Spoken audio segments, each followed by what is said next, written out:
आज मैं सुबह 11 बजे सो करके उठा, रात 12 बजे का सोया था। एक भयंकर वर्कआउट किया था कल रात को और 11 घंटे की नींद आई है and finally I feel like कि मेरे को वीडियो बनानी चाहिए। मुझे फिर से अपने चैनल का पासवर्ड याद आ गया। आज हम वो टॉपिक उठाने वाले हैं जिस पर बहुत टाइम से बहुत लोग पूछ रहे थे मेरे से, जब से मैंने जिम स्टार्ट किया तब से पूछ रहे थे।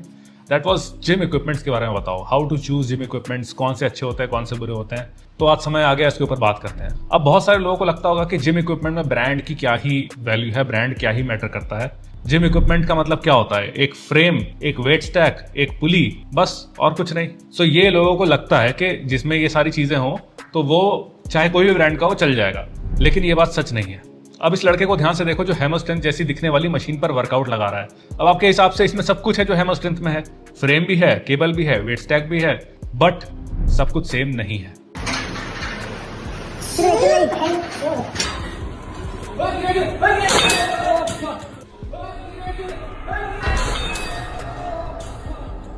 अब आ जाते हैं जो वीडियो का टाइटल है, उससे काफी लोग समझ ही होंगे मैं किसके बारे में बात करने वाला हूं। तो आइए समझते हैं, क्या मुझे इंडियन कंपनी से दुश्मनी है?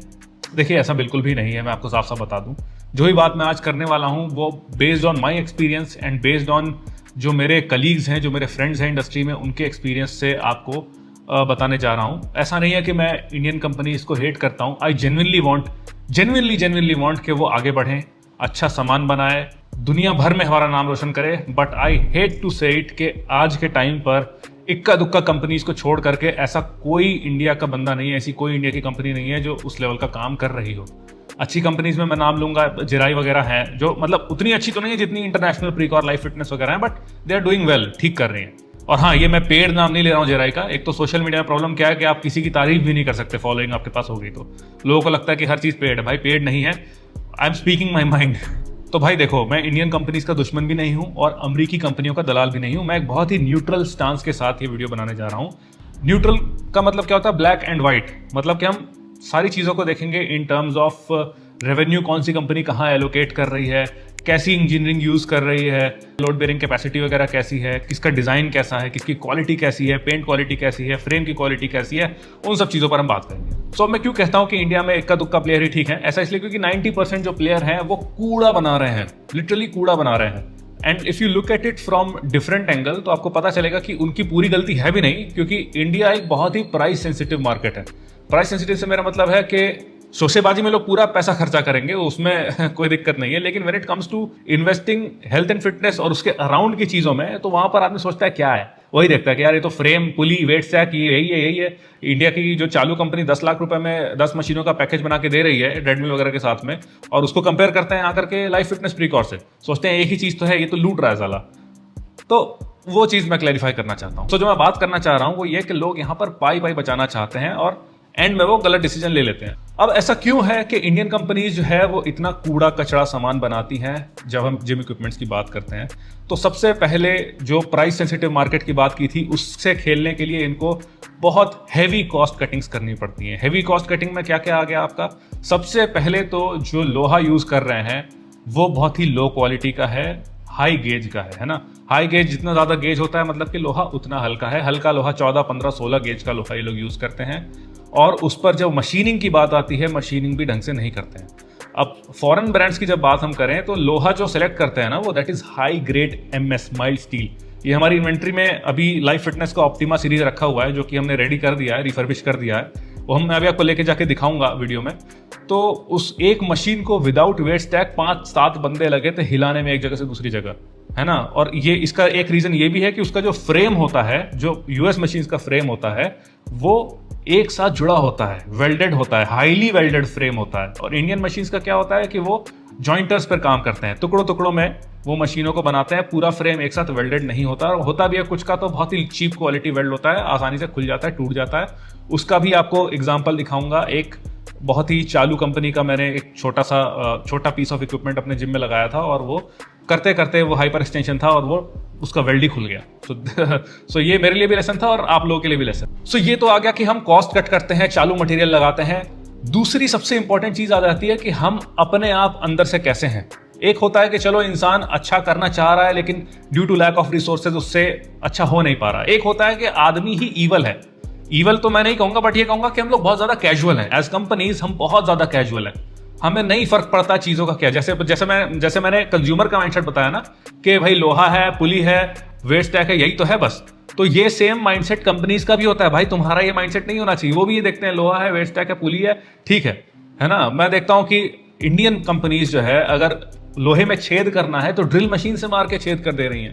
उसका कायदे का तरीका क्या होता है कि आपको शीट मेटल कटिंग की लेजर कटिंग मशीन लगानी होती है, सीएनसी मशीन लगानी होती है तरह तरह की, ताकि वो प्रिसीजन निकल करके आए। बट ये इंडिया में ये होता नहीं है। और इंडियन कंपनीज कुछ ऐसी भी हैं, मैं पर्सनली जानता हूं, जिन्होंने शीट लेजर कटिंग ये सब लगा के रखा है, उसके बाद भी प्रिसीजन नहीं आ रहा है। रीजन बीइंग वही careless attitude, casual attitude. CNC machine को चलाने के लिए भी तो आदमी ही चाहिए होता है, और सिंस वो आदमी इंडियन कंपनी में काम कर रहा है, so there is no quality check, no quality assurance, उसके ऊपर कोई नहीं है, किसी को जवाबदेही नहीं देनी है, कुछ भी डाल दे रहा है।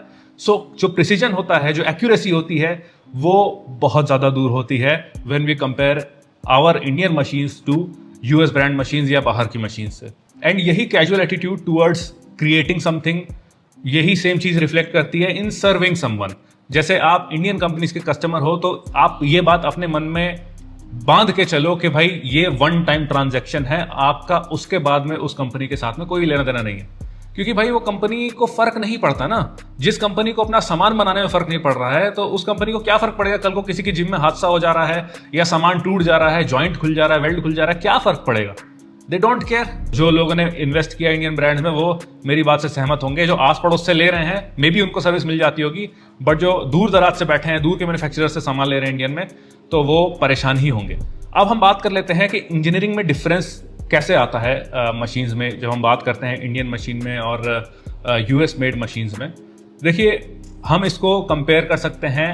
लोग कहते हैं कि भाई गेज थिकनेस बराबर होगा लोहे का और ये सारी चीज़ें सेम होंगी तो वो मैच कर जाएगा। काफ़ी हद तक उनकी बात सही है, बट काफ़ी हद तक सही नहीं भी है। उसके पीछे का रीज़न ये है कि जैसे आईफोन में 6 GB रैम यूज़ होती है, और कई सारे रेडमी के ऐसे फ़ोन हैं जो 12-12, 14-14 GB रैम यूज़ करते हैं, बट फिर भी आईफोन 6 GB रैम पे उनकी माँ बहन एक कर देता है, कई टास्क एक साथ चला लेता है। उसका रीज़न क्या है? Engineering, software engineering. जो इंटीग्रेशन है हार्डवेयर और सॉफ्टवेयर का, वो कितना स्मूथ है, ये डिफाइन करता है कि आउटपुट क्या निकलेगा। Same goes with Indian machines as well. अब कोई अगर इंडियन मशीन में लोहा हाई क्वालिटी का ले आया, लेकिन मशीनिंग उस लेवल की नहीं कर पाया जैसे यूएस में हो रही है, वो प्रिसीजन, वो एक्यूरेसी से कटिंग नहीं हुई, वो प्रिसीजन, वो एक्यूरेसी से फिटिंग नहीं हुई मटेरियल्स की, पार्ट्स को उस तरह से कैलिबर नहीं किया गया, टॉलरेंस उतना नहीं लिया गया, तो प्रॉब्लम आएगी। और यही सारी चीजें होती हैं। सो कोई कंपनी इंडियन आपको बोल सकती है कि हम बहुत महंगा लोहा लगा सकते हैं, नो डाउट आप लगा रहे हो, बट क्या आप उस लेवल की मशीनिंग कर रहे हो? क्या आप उस लेवल की इंजीनियरिंग कर रहे हो? The answer is no, because you don't have the capability. इसका एक बहुत अच्छा एग्जांपल मैं शुरू में भी बताया था, ये हैमर स्ट्रेंथ की कॉपी है, जो लड़का इस पर वर्कआउट लगा रहा है। अब हर किसी को देख के लगेगा कि ये और हैमर स्ट्रेंथ में क्या डिफरेंस है। हैमर स्ट्रेंथ का मशीन 7 लाख का है, ये बंदे को 50-60 हज़ार रुपए का पड़ा होगा। सेम ही तो है भाई, सेम नहीं है। हैमर स्ट्रेंथ को पता है कि कौन सा मटेरियल कहां पर लगाना है, किस तरीके से प्लेस करनी है चीजों को ताकि वो टॉपल ना करे, गिरे ना। बेसिक फिजिक्स कहते हैं उसको, that is part of engineering only. अब इसका बेस देखो इस मशीन का, जिसपे बंदा वर्कआउट लगा रहा है। कायदे से जो मशीन्स होती हैं हैमर स्ट्रेंथ की, वो बेस में जो गेज होता है स्टील का, वो और कम करते जाती है। मतलब they make the base heavier. उनको पता है कि कैसी सिचुएशंस हो सकती हैं, इंजीनियरिंग कहते हैं उसको। तो बेस हैवी होता है, बेस हैवी होता है, उसके साथ साथ जो बेस होता है वो लंबा होता है, और थोड़ा थोड़ा साइड में कुछ ऐसे मटेरियल्स लगे होते हैं जो उसके बेस को चौड़ाई दे, है ना, एक सपोर्ट दे बेस को, ताकि टॉपल करने वाली सिचुएशंस पैदा ना हो। इसका भी एग्जांपल देता हूँ। हमारी फैक्ट्री में एक सामान रखा हुआ है, आपको लेके चलता हूँ। हैमर स्ट्रेंथ का वो रखा हुआ है। अभी फॉर एग्जांपल ये हम अपने वर्कशॉप में हैं, जहाँ पर हम मशीनिंग करते हैं, रेडी करते हैं, चीज़ों को पेंट करते हैं। ये देखो हमने नया कर दिया है, ये हैमर स्ट्रेंथ का एक हाफ रैक है हमारे पास। अब हाफ रैक आप जानते हो किस लिए यूज़ होता है? हाफ रैक यूज़ होता है, उस पर हैवी लोड आप करते हो, रैक पुल्स वगैरह करते हो। अब जैसा वो बंदा पलटा ना हैमर स्ट्रेंथ की मशीन पे, वैसे कई सारे लोग हाफ रैक लेके पलट जाते हैं। अब लुक एट द इंजीनियरिंग। जो बात मैं आप लोगों को कह रहा था कि भाई जो बेस होता है हमारा, उसका हैमर स्ट्रेंथ की मशीन का, ये देखो बेस कितना आगे तक गया हुआ है, और जो बेस की थिकनेस है, ये देखो आवाज़ नहीं निकल रही है। ये थोड़ा कम थिक है, और इसमें से आवाज़ ही नहीं निकल रही है, इतना थिक है ये बेस इसका।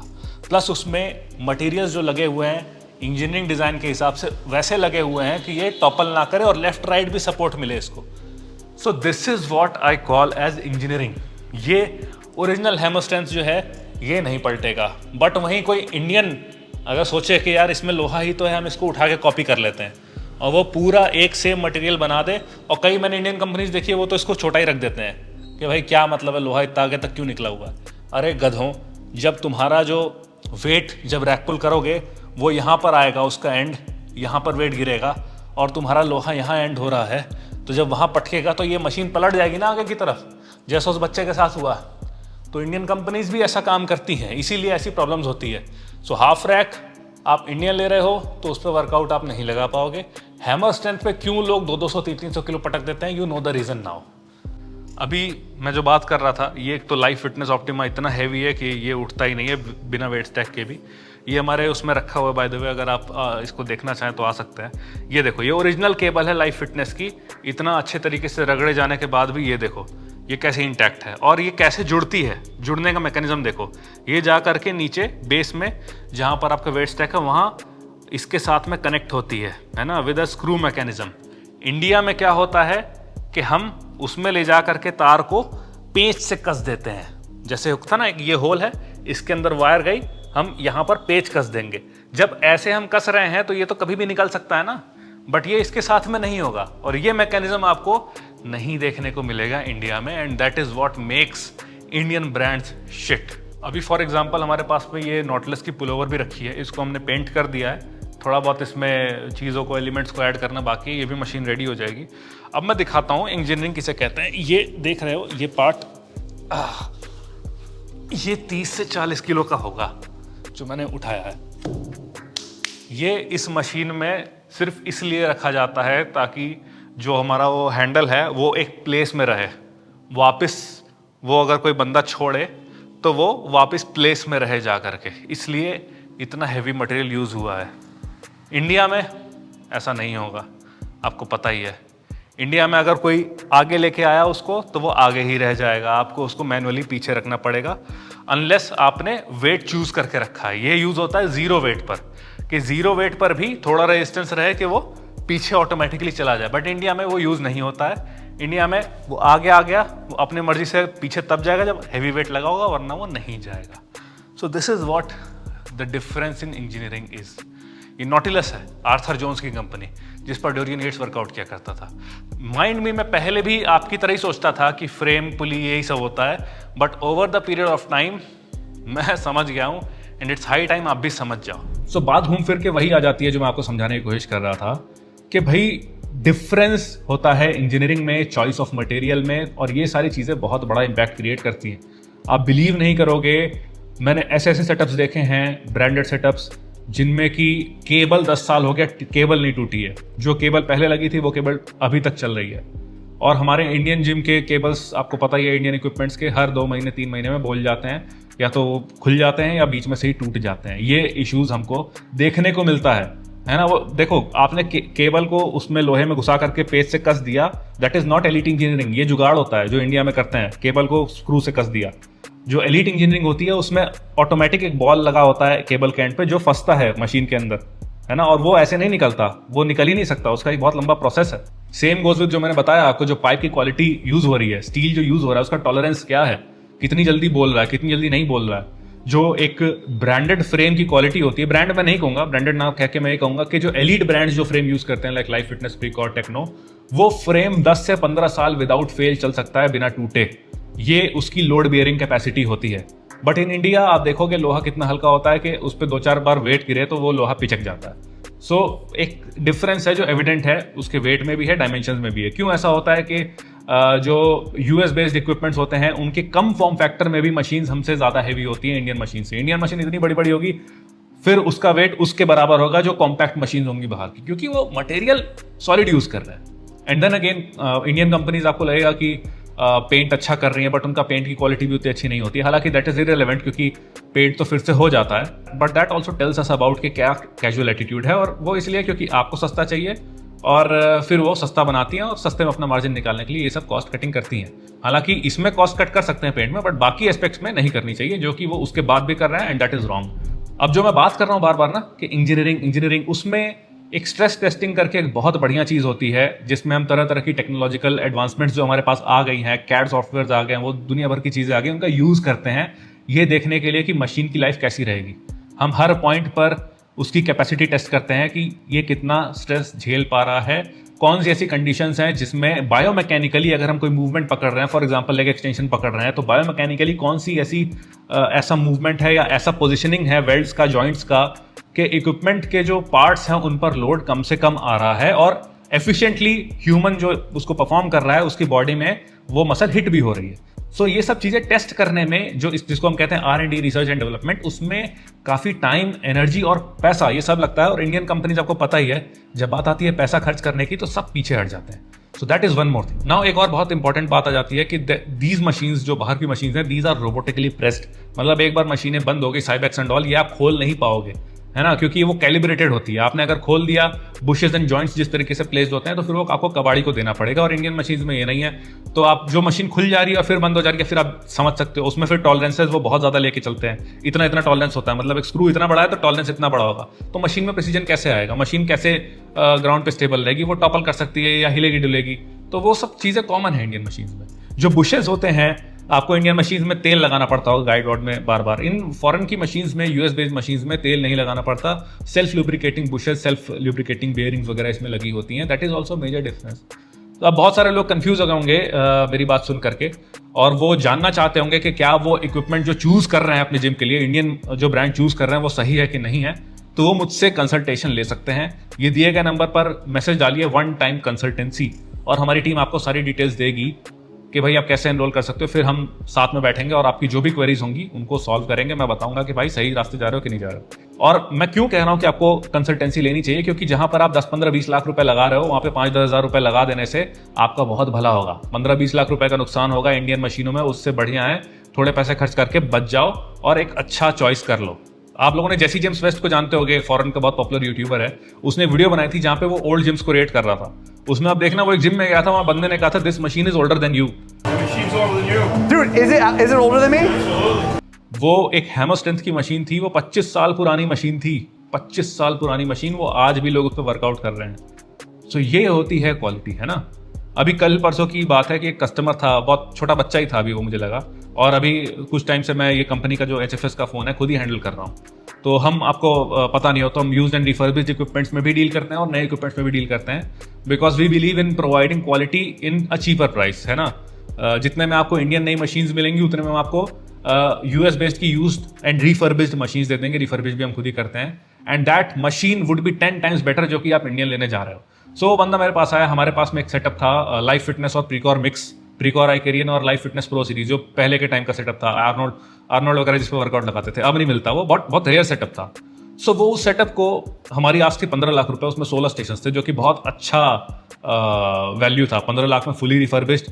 तो वो बंदा मेरे से जिद पे अड़ गया। वो क्या कि आप मुझे लूट रहे हो, मुझे पता है क्या, मुझे नई कंपनी इंडिया की वो 12 लाख रुपए में 15 स्टेशन दे रही है, कार्डियो वगैरह सबके साथ में। तो मैं समझ गया कि अभी बच्चा है, इसे ज़्यादा कुछ पता नहीं है, समझ नहीं है। तो दैट इज़ माई पॉइंट, है ना। आप कैसे कंपेयर कर सकते हो?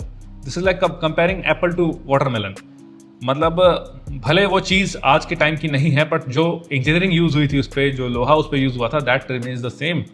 थोड़ी बहुत जो उसमें कमी पेशी हुई पेंटिंग एंड ऑल उसके मामले में, वो हम आपको करके दे रहे हैं। जहां हमको लग रहा है पुली में प्रॉब्लम है, पुली वगैरह हम सब चेंज करके दे रहे हैं। So that is my point and I hope you get it. And मैं उम्मीद करता हूँ कि आपको चीज़ों में और क्लैरिटी मिली होगी, और क्लैरिटी मिली होगी तो अब आप बेटर डिसीजन ले पाएंगे।